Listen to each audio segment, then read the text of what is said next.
જે મિત્રોએ BSc nursing, post basic BSc nursing કે જીએનએમ નો કોર્સ કર્યો છે એવા મિત્રો માટે અગત્યના સમાચાર છે।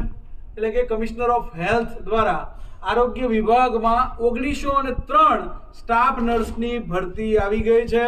તો જે મિત્રોએ જીએનએમ, પોસ્ટ બેઝિક નર્સિંગ કે બીએસસી નર્સિંગ કર્યું છે એવા મિત્રો માટે અગત્યની તક છે। ભરતીના ફોર્મ 5 ઓક્ટોબરથી ઓજસ વેબસાઇટ પર ભરાવાના છે। તો તમામ મિત્રોનું જ્ઞાન લાઈવના સેશનમાં સ્વાગત છે। શરૂ કરીએ આપણે સ્ટાફ નર્સ માટેનું આપણું સ્પેશિયલ સેશન।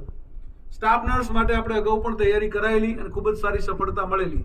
તો આ વખતે પણ સ્ટાફ નર્સની તૈયારી તો જ્ઞાન લાઈવ સાથે જ, કારણ કે હમણાં જ આપણે નર્સિંગ સુપરિન્ટેન્ડન્ટના ઇન્ટરવ્યૂ કરાયા, એમાં પણ આપણને ભવ્ય સફળતા મળી છે। અને અગાઉ જ્યારે 2019માં સ્ટાફ નર્સની જગ્યા આવી, ફરી પાછો જગ્યામાં વધારો થયો અને એ વખતે 2021માં પણ આપણને ભવ્ય સફળતા મળેલી છે। તો શરૂ કરીએ।